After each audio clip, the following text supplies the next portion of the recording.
Sobe lá na motoca pra mamãe ver. Sobe lá.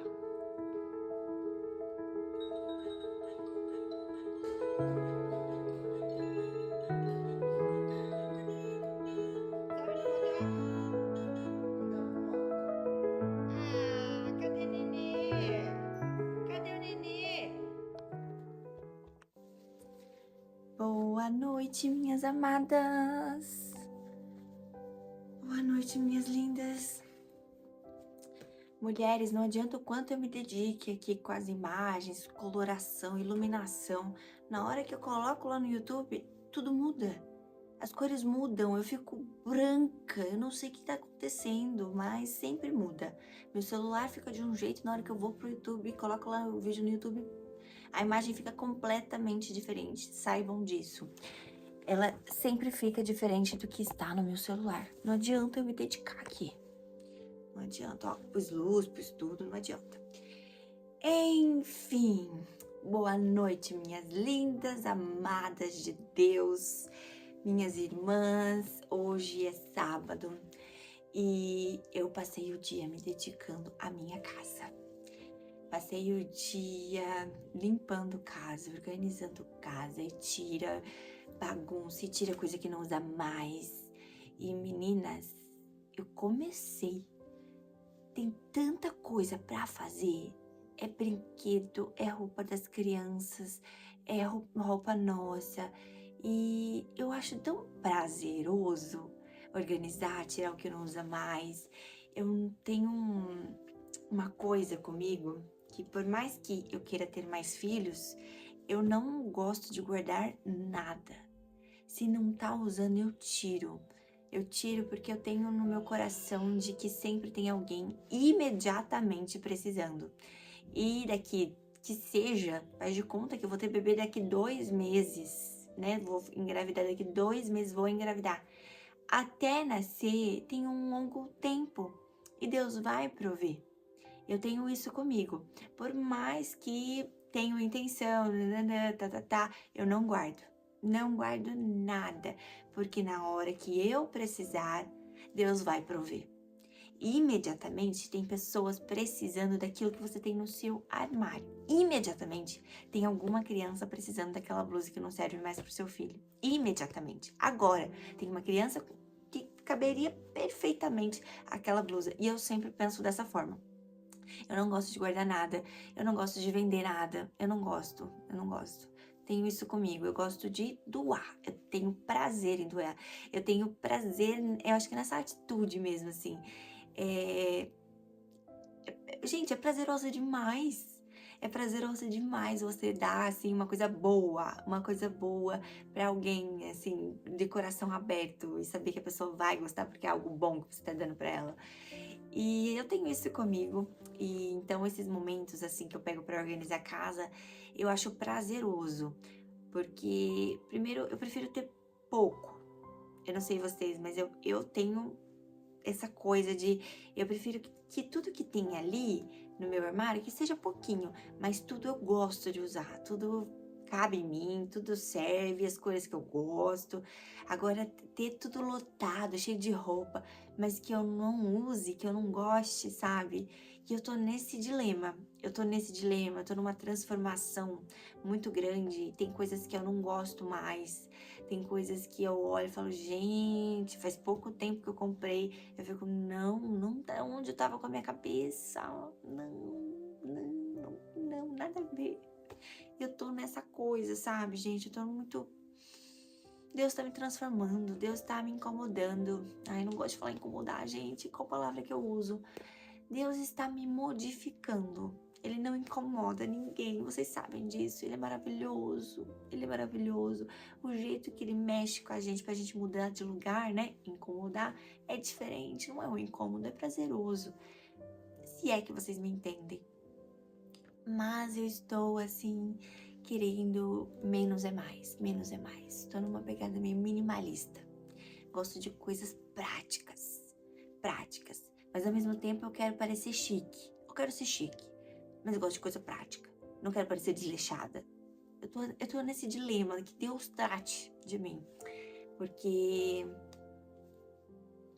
Deus vai modificando a gente. Quanto mais a gente vai mergulhando, a gente vai se encontrando, aí a gente vai descobrindo que aquele cabelo já não combina mais com a gente, que aquele jeito de falar já não combina mais com a gente, aquele jeito de postar foto já não combina mais com a gente. E tem tanta coisa, é tão detalhado que Deus vai tratando e vai cuidando da gente, né, meninas? Tô falando de mim, mas eu estou falando de Deus, vocês perceberam? A modificação que o Senhor fez em mim, tem feito em mim, ela transborda, ela, gente, é realmente um transbordo, porque não consegue ficar internamente toda a transformação.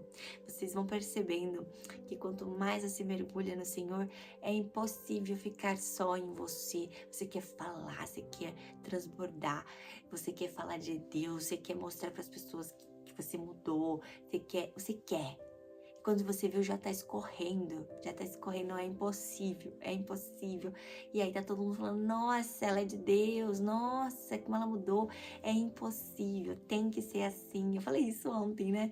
Ou antes de ontem, tem que ser assim, as pessoas têm que falar, nossa, ela mudou, ela tá diferente. As pessoas têm que ver Deus em você, esse é o importante. Se elas estão falando que tem Deus em você, tá tudo certo. Nós precisamos ser uma pessoa que modifica os ambientes. Sabe quando aquele ambiente do seu trabalho, que tá todo mundo falando mal de todo mundo, aí você chega, todo mundo para, todo mundo se sente incomodado em estar falando e chegou a crente, ela não vai gostar desse papo, vamos parar. É assim que tem que ser, é assim que tem que ser. Você não tem que fazer parte, você não tem que falar de ninguém. Você tem que ser a pessoa que faz a diferença. Aquele reflexo da luz de Deus por onde passa. E eu sei que já está acontecendo. Você já consegue sentir tudo isso que eu tô falando, né? E, gente, eu tava meditando na palavra hoje. Passei o dia ali, limpando a casa e meditando. E o Senhor tem falado muito comigo a respeito do meu testemunho, a minha história. E eu vou contar uma coisa pra vocês. Eu nunca contei a minha história. Eu nunca falei totalmente como é que eu cheguei aqui. O que é que Deus fez comigo. Gente, eu vivi milagres. 2 em específico. Que é só milagre mesmo. É assim, eu não falo muito sobre isso. As pessoas que me conhecem também não sabem a respeito. Ninguém imagina. Mas eu vivi 2 milagres e eu não falo sobre isso. E na minha igreja tem uma mulher que ela sempre fala, sempre que ela tem oportunidade, ela fala, contem o milagre de vocês, contem o milagre para ser contado, milagre para ser anunciado, milagre para transbordar, para que outras pessoas possam crer em Deus, milagre tem que ser contado, milagre. E eu fiquei, Deus, eu preciso falar do meu milagre. Porque nunca fui tocada antes em contar, testemunhar e falar tudo que eu já vivi com o Senhor. Não pode ficar só comigo e com a minha família. E com a minha família praticamente só da minha casa. Só eu e meu marido. Praticamente sabemos de tudo. E eu nunca anunciei, eu nunca contei, eu nunca transbordei. Eu amo falar de Deus, mas nunca falei da minha história. Então, eu quero fazer um vídeo só sobre isso. Eu quero fazer um vídeo falando do meu testemunho. E a palavra de hoje foi de tanto meditar na minha história, a palavra de hoje surgiu. E ela tá lá em Mateus 5, 7. Ai, meu Jesus. Deixa eu só ver aqui. Persistência, não. Deixa eu só lembrar onde está. É Mateus 5, 7, gente. Gente, tá em Mateus 7, 24. Vou ler rapidamente aqui para vocês. Portanto, quem ouve estas minhas palavras e as pratica, é como um homem prudente que construiu a sua casa sobre a rocha. Então, quando você conhece a palavra, você vai construindo a sua vida sobre uma rocha. Presta atenção à diferença. Caiu a chuva, transbordam os rios, sopram os ventos e deram contra aquela casa. E ela não caiu. Porque tinha seu alicerce na rocha, estava firme, na profundidade, tinha muita profundidade. Aquela casa era construída com muita sabedoria. E aí, mas quem ouve essas minhas palavras e não as pratica, é como um insensato que construiu a sua casa sobre a areia. Cai chuva, transborda os rios, sopram os ventos e deram contra aquela casa. E ela caiu. E foi grande a sua queda. Ou seja, gente, quando a gente... Aqui tá falando ainda da pessoa que conhece a palavra e não pratica. Mas no meu caso, eu não conhecia. Na verdade, sim, cresci numa igreja católica, mas eu não conhecia o amor de Deus por mim. Eu não praticava a leitura da Bíblia. Eu não conhecia Deus. Eu ia para a igreja, lia o folheto e para mim era sempre a mesma coisa, uma rotina, um checklist. Então, até um tempo, na verdade, também, né? Porque quando eu fui para a faculdade, eu também já não ia mais para a igreja. Eu ia para a igreja quando eu estava morando com os meus pais. Ou seja, mesmo eu crescendo numa casa que frequentava a igreja, frequentava a palavra, eu não conhecia a Deus. Então, cabe a mim, sim, essa parte aqui, que a pessoa que conhece a palavra e não pratica. Eu ouvia, mas não sentia nada, não mudava. Eu via Jesus, via Deus como um homem severo, como se não pudesse pecar, e se o pecado levava à morte, que levava ao inferno, que tudo muito pá. Então, pra mim, assim, o amor de Deus eu nunca tinha sentido. O amor, a misericórdia, esse mimo de Deus por nós, eu nunca tinha sentido lá até então. Mas, o que eu quero falar aqui? Eu construí a minha vida, antes de conhecer verdadeiramente o Senhor, na areia. Eu conheci o meu marido e logo a gente já se juntou, já foi morar junto. Não deu 4 meses, eu já estava grávida. E aí foi indo.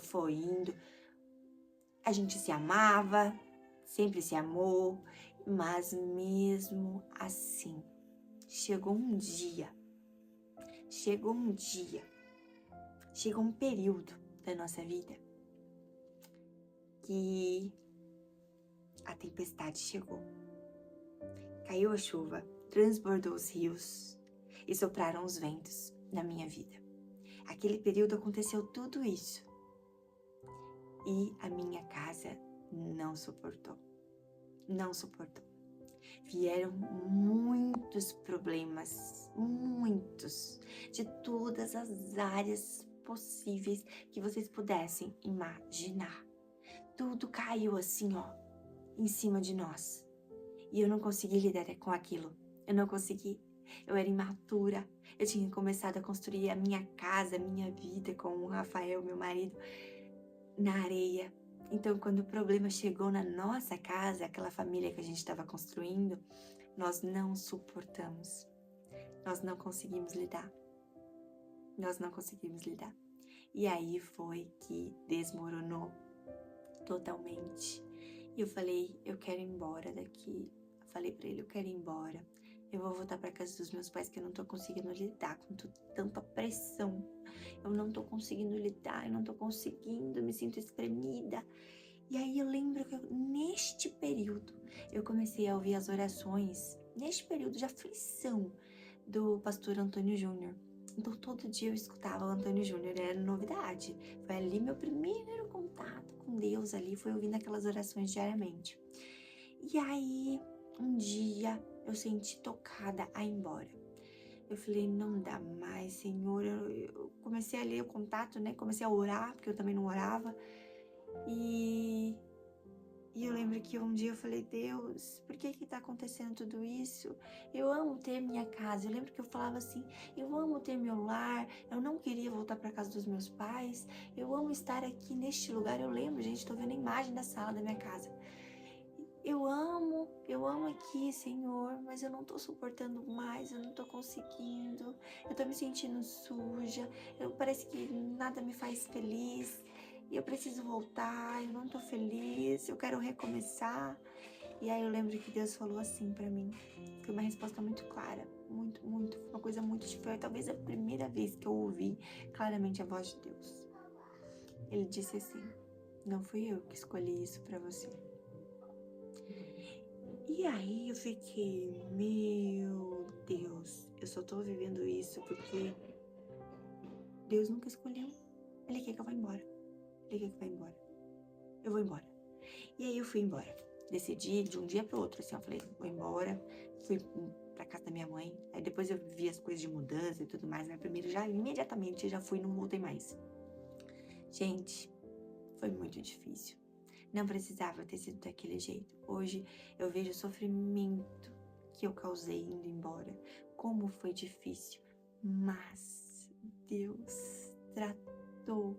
Deus tinha algo tão especial para minha família, para minha casa. Aquele período foi um vale tremendo, dolorido demais. Foi dolorido demais. Se vocês soubessem a dor que eu sentia naquele período, ali foi aonde eu vivi um dos milagres, 2 dos milagres, né, que eu falei pra vocês, foi naquele período onde a gente tinha se afastado. A gente viveu 2 grandes milagres onde eu estava conhecendo a Deus.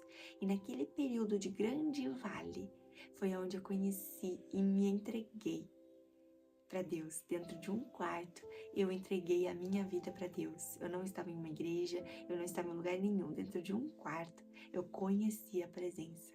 Eu conheci o amor de Deus por mim. E foi naquele período que Deus começou a construir a nossa casa. Foi naquele dia que Deus começou a construir de novo a minha casa, mas aí na rocha. Meses depois, eu entendi que eu não precisava de ninguém. Meu marido já era meu marido, já era meu antigo namorado, né? Então aí a gente firmou, a gente casou, a gente fez as coisas a partir dali, tudo certinho, como Deus se agrada. Ali a gente foi entendendo como deveria ter sido antes. Mas, como a gente não conhecia, a gente vivia na ignorância, porque Deus perdoa a ignorância, a gente era completamente ignorantes a respeito de Deus.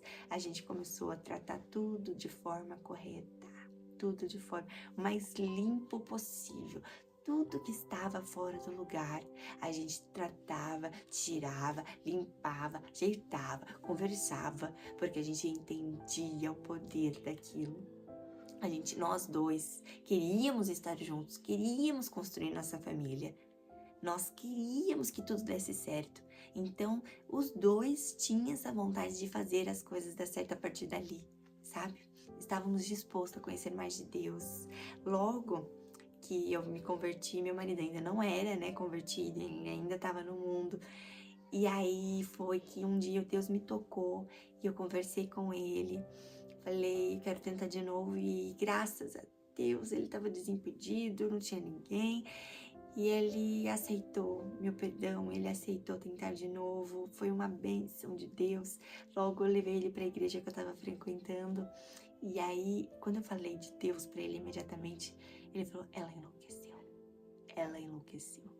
E eu falava, e aconteceu isso, aquilo, e tem tantos milagres, tantas coisas que eu já vivi com ele que você não tem noção. Teve um dia que o meu celular mandou sozinho a foto aí, não sei o que. Deus fala desse jeito, e Deus fala... E ele ficava assim,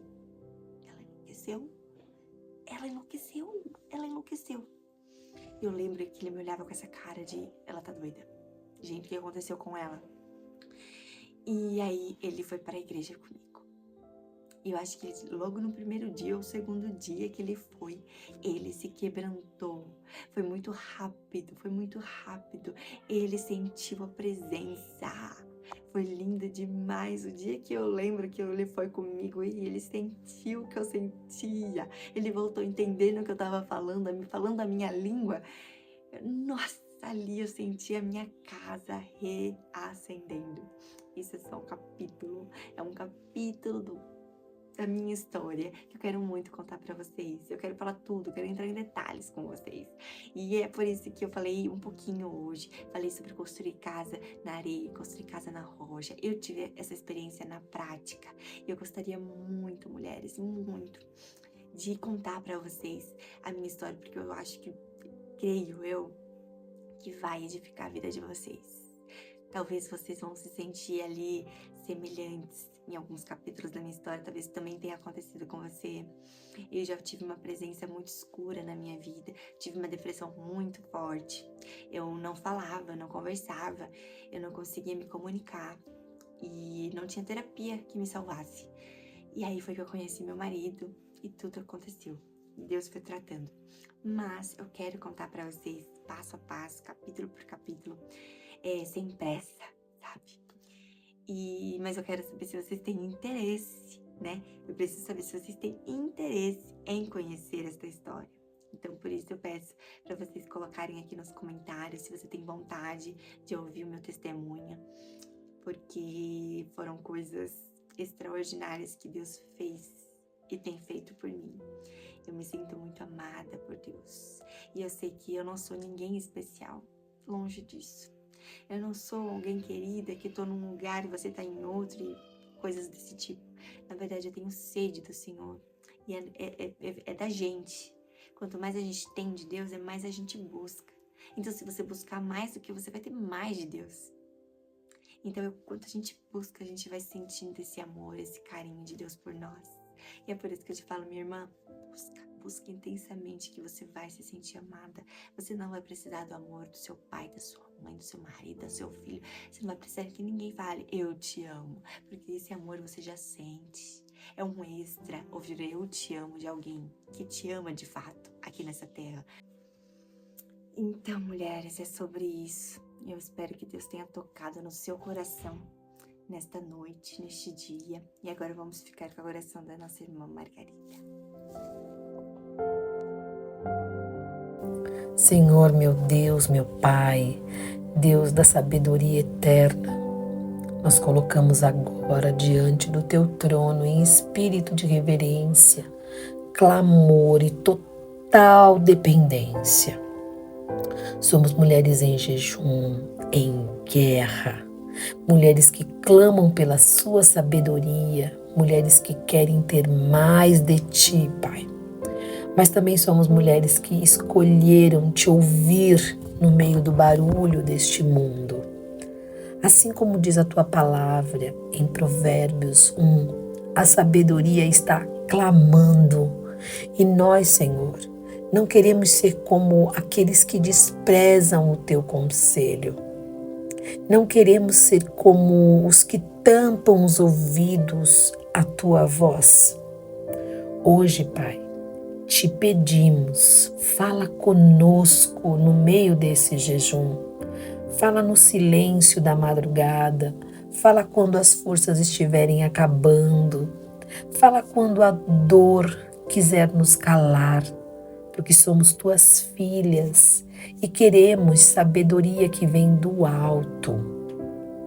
Senhor, muitas aqui estão cansadas, confusas, aflitas, esperançosas, com sede, mas Tua palavra é um farol que nos guia em meio à dor, à rejeição, à luta espiritual, à enfermidade, os lares quebrados.